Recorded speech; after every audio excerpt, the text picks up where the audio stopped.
In a significant escalation of rhetoric and military strategy, Russian President Vladimir Putin has intensified his campaign to delegitimize the Ukrainian government as the ongoing conflict continues to evolve. On March 27, during a visit to a submarine command post in Murmansk Oblast, Putin reiterated long-standing accusations against Ukrainian President Volodymyr Zelensky, claiming that the current Ukrainian government is illegitimate and heavily influenced by neo-Nazi groups. This narrative serves as a tool for the Kremlin to justify its refusal to engage in meaningful negotiations to end the war, as it raises doubts about the legality and authority of Ukraine's civil authorities. Putin's assertions that Ukraine did not hold presidential elections in 2024 and therefore Zelensky lacks legitimacy are particularly striking. Such claims contradict the Ukrainian constitution, which prohibits elections during martial law. Analysts suggest that this rhetoric is a strategic maneuver to prepare the ground for future violations of any potential agreements by framing the Ukrainian government as incapable of negotiating in good faith. The Institute for the Study of War (ISW) notes that this approach aligns with Russia's long-standing goals of denazification, a term used to justify the removal of the current Ukrainian leadership in favor of a pro-Russian regime. In addition to undermining Zelensky's legitimacy, Putin has proposed a controversial plan for a temporary administration in Ukraine, suggesting that the United Nations and Western nations should facilitate a new government that could conduct democratic elections. This proposal was swiftly dismissed by officials in Washington and the UN, who emphasized that Ukraine's governance should be determined internally, not through external imposition. As the Kremlin seeks to prolong negotiations, Putin has reiterated demands to address what he terms the root causes of the conflict. He insists that any peace agreement must address NATO's expansion and the rights of Russian-speaking minorities in Ukraine, demands that are fundamentally at odds with Western and Ukrainian aspirations for a sustainable resolution.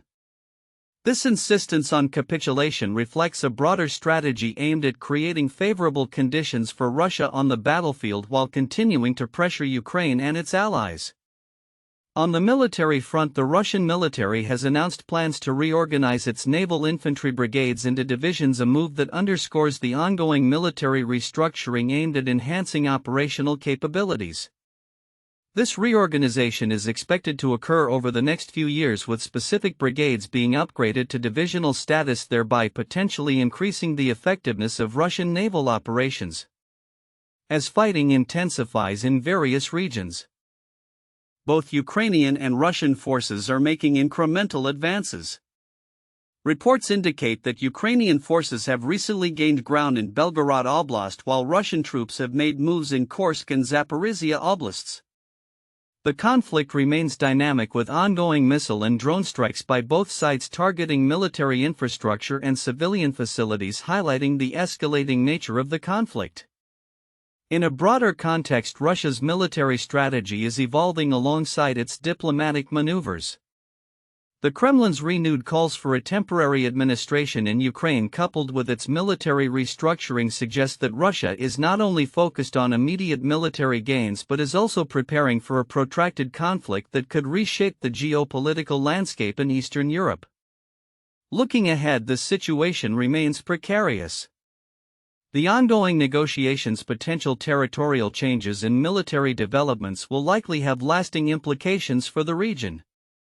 Stakeholders are closely monitoring the evolving dynamics, as any miscalculation could lead to further escalation and complicate efforts for a peaceful resolution. In a dramatic escalation of the ongoing conflict between Ukraine and Russia, recent events have underscored the fragile state of affairs in the region.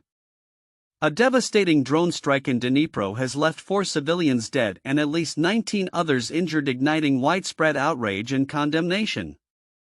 This attack, reportedly involving over 20 Russian drones, not only wreaked havoc on a local hotel and a high-rise apartment building but also served as a stark reminder of the ongoing violence that has gripped Ukraine since the invasion began.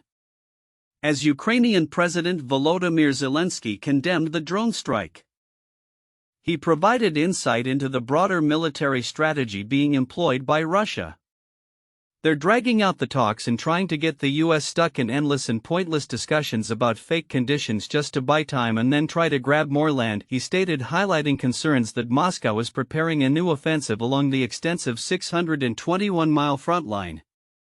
Analysts from Kiev suggest that regions like Sumy, Kharkiv and Zaporizhia may soon see intensified fighting as Russia seeks to gain leverage in future ceasefire negotiations. The geopolitical landscape is further complicated by the return of Donald Trump to the forefront of U.S. foreign policy discussions. The former president's administration is reportedly advocating for a controversial resources deal with Kiev, which would effectively place significant Ukrainian energy and mineral assets under U.S. control. Critics have labeled this proposal a colonial protection racket, arguing that it forces Ukraine into a precarious position caught between the potential for continued military support from the US and the looming threat of Russian occupation. In tandem with these developments, Russian President Vladimir Putin has been actively engaged in efforts to delegitimize the Ukrainian government. During a recent visit to a naval command post, he reiterated claims that Ukraine's leadership is comprised of Nazis and is therefore unfit to negotiate a peace settlement. Such rhetoric is not new. It has been a consistent part of the Kremlin's strategy since the onset of the war, aiming to justify military actions and discredit Ukrainian sovereignty. The implications of these narratives are profound. By framing the Ukrainian government as illegitimate, Putin seeks to undermine any peace talks while simultaneously pushing for a temporary administration that would facilitate a more favorable negotiation environment for Russia. This proposal has been met with swift dismissal from Western leaders, including U.S. National Security Council spokesperson James Hewitt, who reaffirmed that Ukraine's governance is determined by its own people, not external impositions. The situation remains fluid, with military analysts observing ongoing skirmishes and territorial movements on both sides. Reports indicate that Ukrainian forces have made advances into Russian territory, particularly in the Belgorod region, likely as a strategic maneuver to distract Russian troops from their operations near Kiev. Meanwhile, Russian military operations have continued across multiple fronts, including intensified assaults in eastern Ukraine and ongoing efforts to consolidate control over occupied territories. As the conflict enters yet another critical phase, the international community watches closely. The potential for renewed offensives from Russia poses a significant challenge to Ukraine's defenses, while diplomatic efforts to broker peace remain fraught with uncertainty. With both military and political stakes at an all-time high, the coming weeks will likely prove pivotal in determining the future trajectory of the war and the stability of the region. Moving forward, observers will need to monitor both the battlefield developments and the evolving political landscape, particularly in relation to U.S. foreign policy under Trump and its implications for Ukraine's sovereignty and territorial integrity. The path to peace is fraught with complications, but the resilience of the Ukrainian people and the strategic responses from their allies will continue to shape this ongoing conflict. And the ongoing turmoil of the Ukraine-Russia conflict, recent developments signal a potential escalation in hostilities, as well as a complex interplay of diplomacy involving the United States and European nations. On March 29, 2025, Ukrainian officials warned that Russia is preparing a new military offensive along a 621-mile front line, particularly in the northeastern regions of Sumy, Kharkiv and Zaporizhia. This announcement comes amid claims from President Volodymyr Zelensky that Moscow is stalling negotiations while attempting to solidify its territorial gains. They're dragging out the talks and trying to get the US stuck in endless and pointless discussions about fake conditions just to buy time and then try to grab more land, Zelensky stated. The context of this military buildup was starkly illustrated by a recent drone attack on Dnipro, where Russian forces launched over 20 drones, resulting in the deaths of 4 civilians and injuring at least 19 others. The attack also caused significant damage, engulfing a hotel and a high-rise apartment building in flames, highlighting the ongoing humanitarian crisis exacerbated by military actions. In parallel, diplomatic maneuvers are unfolding, particularly regarding a controversial deal proposed by the Trump administration. This deal aims to give the U.S. control over significant portions of Ukraine's energy assets and rare minerals in exchange for military support. Critics argue that such terms could effectively turn Ukraine into a quasi-colony under U.S. economic influence with little regard for its long-term sovereignty. It's a colonial protection racket, noted one analyst, emphasizing the precarious position Ukraine finds itself in amidst the ongoing war and shifting allegiances. Compounding these tensions, Russian President Vladimir Putin has suggested a UN-sponsored transitional administration for Ukraine, which he claims would oversee elections prior to any peace talks. However, this proposal has been met with skepticism from Kyiv and its allies, who argue that it aims to undermine Ukraine's sovereignty and install a pro-Russian government. Everything he does delays any possibility, any process, any negotiations, Zelensky remarked, underscoring the futility of engaging with a leader who appears to be prolonging conflict under the guise of diplomacy.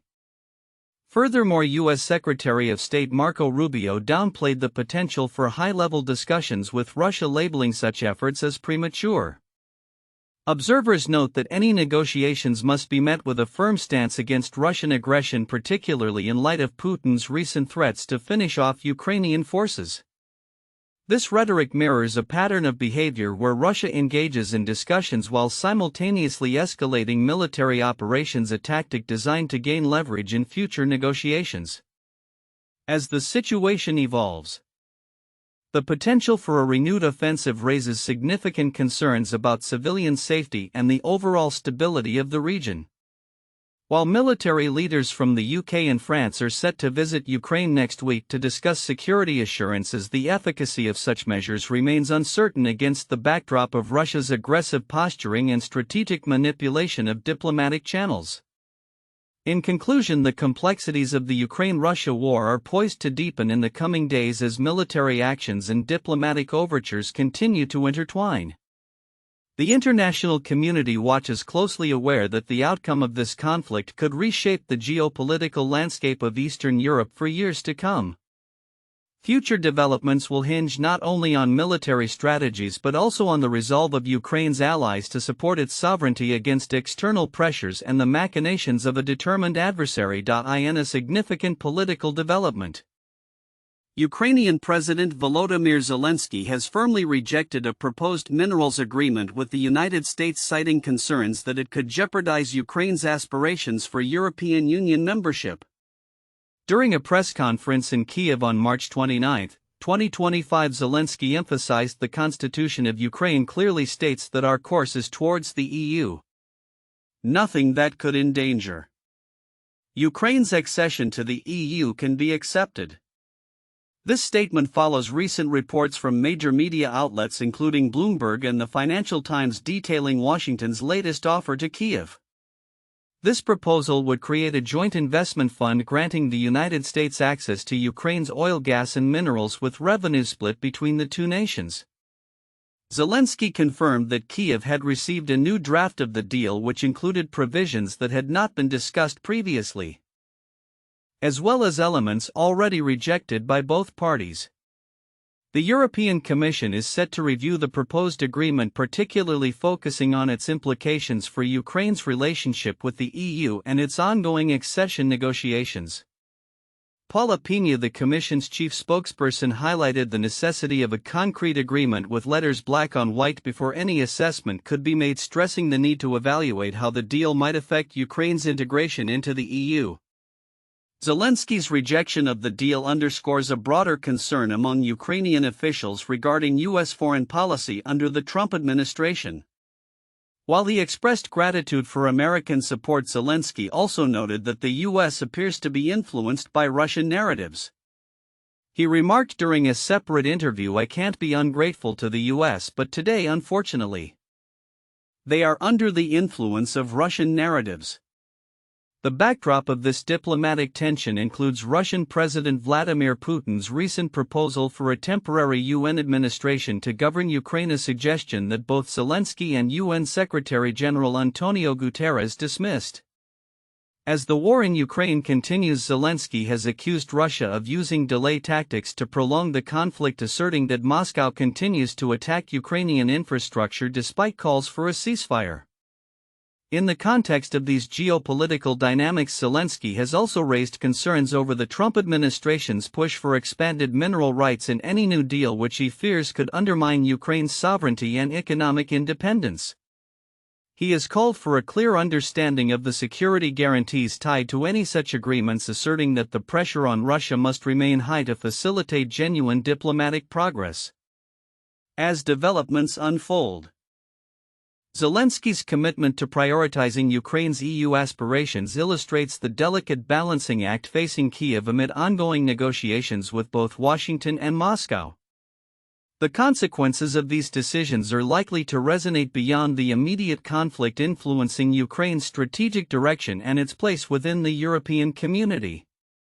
Looking ahead, the dialogue between the US and Ukraine will be crucial in shaping the future of their partnership, particularly as both nations navigate the complexities of international diplomacy in the face of Russian aggression. As Zelensky continues to advocate for reforms and progress toward EU membership, the stakes remain high in maintaining Ukraine's sovereignty and territorial integrity while fostering beneficial international alliances.